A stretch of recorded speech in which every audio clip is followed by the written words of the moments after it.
ಇನ್ನು ಪತ್ನಿ ಪುತ್ರಿಯಿಂದ ನಿವೃತ್ತ ಡಿಜಿಪಿ ಓಂ ಪ್ರಕಾಶ್ ಹತ್ಯೆ ಪ್ರಕರಣಕ್ಕೆ ಸಂಬಂಧಪಟ್ಟಂತೆ HSR ಲೇಔಟ್ ಪೊಲೀಸರಿಗೆ ಪೀಕಲಾಟ. ಠಾಣೆಯೊಳಗೆ ಬರಲಿಕ್ಕೆ ನಿರಾಕರಿಸ್ತಾ ಇದ್ರಂತೆ ಮಗಳು ಕೃತಿ. ವಿಚಾರಣೆ ಮಾಡುವಂತ ಟೆನ್ಷನ್ ಒಂದ್ ಕಡೆ ಆದ್ರೆ ಇವ್ರದ್ದು ಬೇರೆ ಕಾಟ. ಸರಿಯಾಗಿ ಸ್ಪಂದಿಸ್ತಾ ಇಲ್ಲ. ಒಂದ್ ಕಡೆ ತಾಯಿ ನೋಡಿದ್ರೆ ಡೋಂಟ್ ಟಚ್ ಮೀ ಅಂತಾರಂತೆ. ಯಾಕ್ರಿ ಮುಡ್ತೀರಾ ಅಂತ ಪೊಲೀಸರಿಗೆ ಆವಾಜು. ಇನ್ನು ಮಾಜಿ DGIGP ಪತ್ನಿ ಅನ್ನುವಂತ ಅಹಂ ಹಂಗೆ ಇದ್ದಂತೆ ಕಾಣಿಸ್ತಾ ಇದೆ. ಅವ್ರಿಗೆ ಯಾಕೆ ಅಹಂ ಬಂದಿದ್ದು? ಅವ್ರ ಗಂಡ ಮಾಜಿ DGIGP ಆಗಿದ್ರು ಅನ್ನೋ ಕಾರಣಕ್ಕೆ ಅವರನ್ನೇ ಬರ್ಬರವಾಗಿ ಹತ್ಯೆ ಮಾಡಿದ್ದಾರೆ. ಇನ್ನೂ ಕೂಡ ಕೊಬ್ಬು ಬೀಳ್ದಿಲ್ಲ ಅಂತ ಕಾಣಿಸುತ್ತೆ ಅವ್ರಿಗೆ. ನಮ್ಮ ಮತ್ತೊಂದ್ ಕಡೆ ಅವರ ಮಗಳು ನಾನ್ ಬರೋದಿಲ್ಲ ಠಾಣೆ ಒಳಗಡೆ ಕೂತ್ಕೊಂಡಿದ್ರಲ್ಲ ಗಾಡಿ ಒಳಗೆ, ಪೊಲೀಸ್ ಜೀಪ್ ಒಳಗಡೆ, ಅದರಿಂದನೇ ಕೆಳಗಿಳಿತಾ ಇರ್ಲಿಲ್ವಂತೆ. ಕೆಲ ಹೊತ್ತು ಹೊಯ್ಸಳದಲ್ಲೇ ಕುಳಿತಿದ್ರು ಮಗಳು. ನಂತರ ಇನ್ಸ್ಪೆಕ್ಟರ್ ಮನವೊಲಿಕೆ ಬಳಿಕ ಹೊಯ್ಸಳದಿಂದ ಇಳಿಸಲಾಗಿದೆ ಕೃತಿ ಅವರನ್ನ. ಸ್ಟೇಷನ್ ಬೇಸ್ಮೆಂಟ್ನ ರೂಮಿನಲ್ಲಿರುವಂತ ಮಗಳು ಕೃತಿ ಠಾಣೆಯ ಒಳಗಡೆ ಬರಲಿಕ್ಕೆ ನಿರಾಕರಿಸ್ತಾ ಇದ್ರಂತೆ ಮಗಳು ಕೃತಿ. ನಿನ್ನೆ ವಶಕ್ಕೆ ಪಡೆಯುವ ವೇಳೆ ಉಗುರಿನಿಂದ ಬೇರೆ ಪರ್ಚಿಬಿಟ್ಟಿದ್ದಾರೆ. ಉಗುರಿಂದ ಪರ್ಚಿದ್ದಾರೆ ಮಹಿಳಾ ಸಿಬ್ಬಂದಿಗೆ. ಅದಾದ್ಮೇಲೆ TT ಇಂಜೆಕ್ಷನ್ ಬೇರೆ ಹಾಕ್ಸ್ಕೊಂಡಿದ್ದಾರೆ ಅವರು. ಇಬ್ಬರು ಮಹಿಳಾ ಸಿಬ್ಬಂದಿಗೆ ಪರ್ಚಿದ್ದಂತ ಮಗಳು ಕೃತಿ. ಸದ್ಯ DGP ಪತ್ನಿ ಪಲ್ಲವಿ ಠಾಣೆಯೊಳಗೆ ತೆರಳಿದ್ದಾರೆ. ಅವರನ್ನ ವಿಚಾರಣೆ ಮಾಡಲಾಗ್ತಾ ಇದೆ. ಮಗಳನ್ನ ಕೂಡ ಕರ್ಕೊಂಡು ಹೋಗಲಾಗಿದೆ. ಅವರನ್ನ ಬೇರೆ ಕೋಣೆಯಲ್ಲಿ ಇರಿಸಲಾಗಿರುವಂಥದ್ದು. ಅವ್ರನ್ನು ಕೂಡ ವಿಚಾರಣೆ ಮಾಡಲಾಗ್ತಾ ಇದೆ.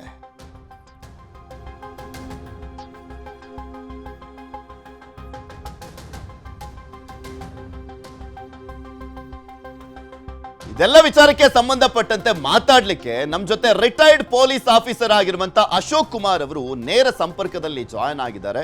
Good morning sir. ಬರೀ ಅಶೋಕ್ ಕುಮಾರ್ ಅಂತ ಹೇಳಿದ್ರೆ ಗೊತ್ತಾಗಲ್ಲ ಕಾಣಿಸುತ್ತೆ ನಮ್ಮ ಕರ್ನಾಟಕದ ಜನಕ್ಕೆ. ಟೈಗರ್ ಅಶೋಕ್ ಕುಮಾರ್ ಅಂತ ಹೇಳಿದ್ರೇನೆ ಗೊತ್ತಾಗೋದು. ನಿಜಕ್ಕೂ ವಿಪರ್ಯಾಸ ಇದು. ಬಿಕಾಸ್ ನಾವು ಯಾವಾಗಲೂ ಕೂಡ ನಿಮ್ಮನ್ನ ಕಾಂಟ್ಯಾಕ್ಟ್ ಮಾಡ್ತಾ ಇದ್ದಿದ್ದು ನಟೋರಿಯಸ್ ರೌಡಿಗಳು, ಇಮಾಜಿ ಡಾನ್ಗಳು, ಅಥವಾ ಡ್ರಗ್ ಕೇಸ್ಗಳು, ಕ್ರೈಮ್ ಕೇಸ್ಗಳು, ಇಂಥ ವಿಚಾರಕ್ಕೆ ಸಂಬಂಧಪಟ್ಟಂತೆ ಏನಾಗಿರ್ಬೋದು, ಯಾವ ರೀತಿಯಾದಂಥ ಇನ್ವೆಸ್ಟಿಗೇಷನ್ ಸರ್, ಇಂಥ ಪ್ರಕರಣಗಳನ್ನು ನೀವು ಯಾವ ರೀತಿಯಾಗಿ ನೋಡ್ತಾ ಇದ್ರಿ ಅನ್ನುವಂಥದ್ರ ಬಗ್ಗೆ ಮಾಹಿತಿಯನ್ನ ಪಡ್ಕೊಳ್ತಾ ಇದ್ವಿ. ಫಾರ್ ದ ಫಸ್ಟ್ ಟೈಮ್ ಮಾಜಿ DGIGPನೇ ಬರ್ಬರವಾಗಿ ಹತ್ಯೆ ಆಗ್ಬಿಟ್ಟಿದ್ದಾರೆ. ಅವ್ರ ಬಗ್ಗೆ ಮಾತನಾಡಬೇಕಾಗಿದೆ. ವಿಪರ್ಯಾಸ ಅಂತ ಅನ್ಸುತ್ತೆ. ಏನು ಹೇಳ್ತಾ ಹೋಗ್ತೀರಾ?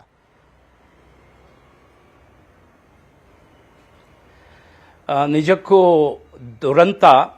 ಈ ವಿಚಾರ ನನಗೆ ಸಂಜೆ ಗೊತ್ತಾಯಿತು. ನಿನ್ನೆ ಒಂದು 5-5:30 ನನಗೆ ನಿಜಕ್ಕೂ ದಿಗ್ಭ್ರಾಂತಿ ಆಯಿತು. ಯಾಕೆಂದರೆ ಒಬ್ಬ ಹಿರಿಯ ಪೊಲೀಸ್ ಅಧಿಕಾರಿ ಎಂಟೈರ್ ಸ್ಟೇಟಿಗೆ DG ಆಗಿದ್ದವ್ರನ್ನ ಭೀಕರವಾಗಿ ಕೊಲೆ ಮಾಡಿದ್ರು. ಅದು ಅವರ ಪತ್ನಿ ಮತ್ತು ಮಗಳು ಅನ್ನೋ ವಿಚಾರ ಕೇಳಿ ನನಗೆ ಬಹಳ ಆಶ್ಚರ್ಯ ಆಯಿತು. ಇದು ನಿಜಾನ ಅಂತ ಭಾಳಷ್ಟು. ಯಾಕೆಂದರೆ ನನಗೆ ಅವ್ರ ಜೊತೆ ನಾನು ಎಲ್ಲೂ ಕೆಲಸ ಮಾಡಿಲ್ಲ ಬೆಂಗಳೂರು ಸಿಟಿನಲ್ಲಿ. ಯಾಕೆಂದರೆ ಓಂ ಪ್ರಕಾಶ್ನವರು ಬೆಂಗಳೂರಿನಲ್ಲಿ ಯಾವಾಗಲೂ ಕೆಲಸ ಮಾಡಲಿಲ್ಲ, ಬರೀ ಡಿಸ್ಟ್ರಿಕ್ಟ್ನಲ್ಲೇ ಮಾಡಿದ್ರು. ಆನಂತರ DG ಆದರು.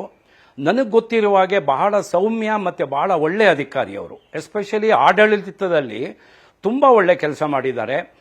ನಾವು ರಿಟೈರ್ಡ್ ಆದಮೇಲೆ ನಮ್ಮ ಅಸೋಸಿಯೇಷನ್ ಇದೆ, ಅಲ್ಲಿ ಪೆಮ್ಮಯ್ಯ ಅಂತೇಳಿ SP ಇದ್ರು, ರಿಟೈರ್ಡ್ SP. ಅವ್ರ ಜೊತೆ ಬಹಳ ನಿಕಟವಾದ ಸಂಬಂಧ ಇತ್ತು ಓಂ ಪ್ರಕಾಶ್ ಅವರಿಗೆ. ನಾವು ಈ ರಿಟೈರ್ಡ್ ಆದ ಆಫೀಸರ್ಸ್ಗೆ ಆರೋಗ್ಯ ಭಾಗ್ಯ ಕೊಡ್ತಾ ಇಲ್ಲ. ಅದರಿಂದ ನಾವು ಹೋಗಿ ಅವ್ರನ್ನ ಅಪ್ರೋಚ್ ಮಾಡಿದಾಗ ಅವರು ಇಮಿಡಿಯೇಟ್ ಸರ್ಕಾರದ ಜೊತೆ ಸ್ಪಂದಿಸಿ, ಈಗಿನ CM, ಈಗ ಸಿದ್ದರಾಮಯ್ಯನವರೇ ಆಗ CM ಆಗಿದ್ರು, ಅವ್ರ ಕಡೆಯಿಂದ ಮತ್ತೆ ಹೋಮ್ ಡಿಪಾರ್ಟ್ಮೆಂಟಿಂದ ಸರ್ಕಾರದಿಂದ 10 ಕೋಟಿ ಹಣನ ನಮ್ಮ ನಿವೃತ್ತ ಅಧಿಕಾರಿಗಳಿಗೆ ತಂದುಕೊಟ್ರು. ಇದೆಲ್ಲ ನೋಡುವಾಗ ಈಗ ಎಲ್ಲ ನಿವೃತ್ತರಾದವ್ರಿಗೂ ಆರೋಗ್ಯ ಬಗ್ಗೆ ಸಿಗ್ತಾ ಇದೆ. ನಮ್ಮ ಕಾನ್ಸ್ಟೇಬಲ್ ಲೆವೆಲ್ ಅವರಿಗೆ ತುಂಬ ಒಳ್ಳೆ ಕೆಲಸ ಮಾಡಿದ್ದಾರೆ. ಬಟ್ ಈ ಕೃತ್ಯದಲ್ಲಿ ನನಗೆ ಬಹಳ ಆಶ್ಚರ್ಯ ಆಗಿದ್ದು, ಸಿಟಿ ಪೊಲೀಸ್ ಬಹಳ ಇದರಲ್ಲಿ ನಿರ್ಲಕ್ಷ್ಯ ವಹಿಸಿದ್ದಾರೆ ಅಂತ ನಾನು ಅಪವಾದನೆ ಮಾಡೋದಕ್ಕೆ ಹೇಳ್ತೀನಿ. ಯಾಕೆಂದರೆ ನೋಡಿ, ಈ ಹೆಣ್ಣು ಮಗಳನ್ನು ದೂರು ಕೊಟ್ಟಿದ್ದಾರೆ ಪೊಲೀಸ್ ಸ್ಟೇಷನ್ಗೆ ಕೆಲವು ದಿನಗಳ ಹಿಂದೆ. ಗಂಡ ಗನ್ ಇಟ್ಕೊಂಡು ಮನೆಯಲ್ಲಿ ಎದುರಿಸ್ತಾ ಇದ್ದಾನೆ, ಕೊಲ್ತಾನೆ ಅಂತ ಹೇಳಿ ಕೊಟ್ಟಿದ್ದಾರೆ. ಅದ್ರ ಬಗ್ಗೆ ಏನೂ ಆಕ್ಷನ್ ತಗೊಂಡಿಲ್ಲ. ಅದಕ್ಕೆ ಈ ಓಂ ಪ್ರಕಾಶ್ ಅವ್ರ ಪತ್ನಿ ಮನೆ ಮುಂದೆ ಧರಣಿ ಕೂತಿದ್ದಾರೆ. ಇಮಿಡಿಯೇಟ್ ಪೊಲೀಸ್ ಆಫೀಸರ್ಸ್ ಆ ಕಂಪ್ಲೇಂಟ್ ರಿಜಿಸ್ಟರ್ ಮಾಡಿ ಓಂ ಪ್ರಕಾಶ್ ಅವರ ಕೈಲಿದ್ದ ಗನ್ನನ್ನು ಸೀಸ್ ಮಾಡಬೇಕಾಯಿತು. ಸೀಸ್ ಮಾಡಿದ್ರೆ ಒಂದು 50% ಮನೆಯಲ್ಲಿ ಕಮೋಷನ್ ಕಡಿಮೆ ಆಗಿರೋದು.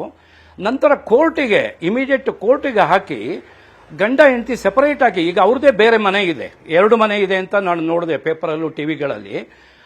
ತಾಯಿ ಮಗಳನ್ನ ಒಂದು ಮನೆಯಲ್ಲಿ, ಓಂ ಪ್ರಕಾಶ್ ಅವ್ರನ್ನ ಸೆಪರೇಟ್ ಮನೆಯಲ್ಲಿಟ್ಟು ಅವರಿಬ್ಬರು ಮೀಟ್ ಆಗದೆ ಇದ್ದಂಗೆ ಕೋರ್ಟಿಂದ ಆರ್ಡರ್ ತರಬಹುದಿತ್ತು. ಆನಂತರ ಈಗ ಆಸ್ತಿ ವಿಚಾರದಲ್ಲಿ ಆದರೆ ಓಂ ಪ್ರಕಾಶ್ ಅವರು ತಂಗಿ ಕೊಟ್ಟಿದ್ದಾರೆ ಅನ್ನೋದು ನನಗೇನು ದೊಡ್ಡ ತಪ್ಪು ಅಂತ ಅನ್ಸೋಲ್ಲ. ಈಗ ಗಂಡನೇ ಸಂಪಾದನೆ ಮಾಡಿರೋ ಆಸ್ತಿನ ಮಕ್ಕಳಿಗೆ ಕೊಡದೇನೆ ಅನಾಥಾಶ್ರಮಕ್ಕೆ ಬೇಕಾದ್ರೂ ಕೊಡಬಹುದು, ಮಕ್ಕಳು ಚೆನ್ನಾಗಿ ನೋಡ್ಕೊಳ್ಳದೆ ಇದ್ರೆ.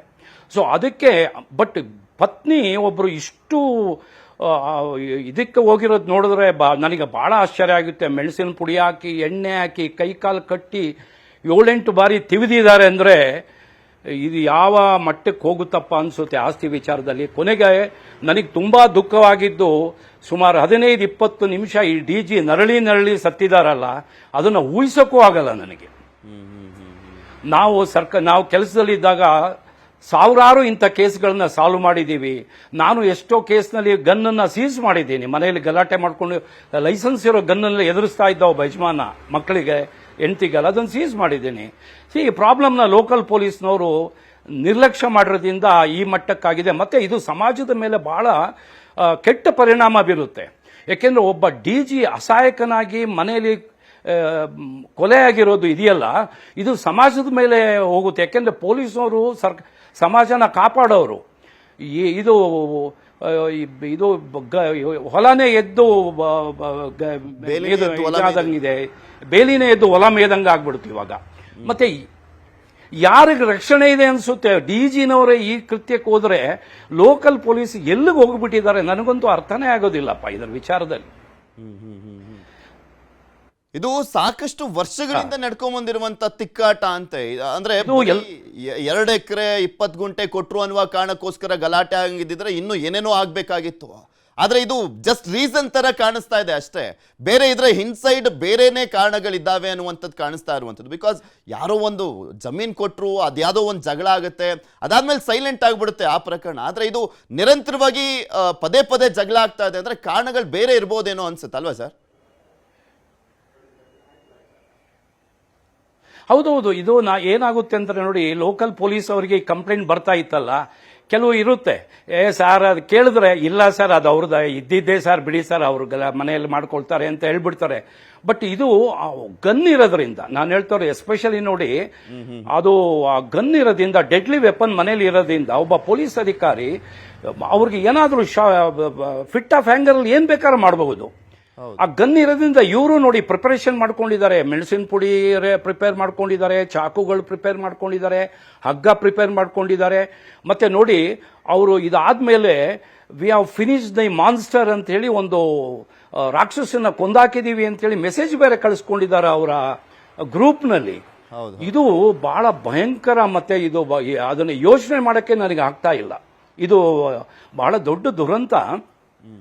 ಆಮೇಲೆ ಆ ಸರ್ಕಲ್ ನಲ್ಲಿ ಇದ್ದ ಇದು ವಿಡಿಯೋ ಗ್ರೂಪ್ನವರು ಇದ್ರ ಬಗ್ಗೆ ಸ್ವಲ್ಪ ಸೀರಿಯಸ್ ಆಗಿ ತಗೊಳ್ಬೇಕಾಯ್ತು. ಮತ್ತೆ ವಿಡಿಯೋ ಗ್ರೂಪ್ ಮಾಡಿ ಏನ್ ಪ್ರಯೋಜನ ಆಯ್ತು ಹೇಳಿ? ಈಗ ವಿಡಿಯೋ ಗ್ರೂಪ್ ಮಾಡಿ ಬರೀ ತಮಾಷೆ ನೋಡ್ಕೊಂಡು ಕೂತ್ಕೊಳ್ಳೋದ?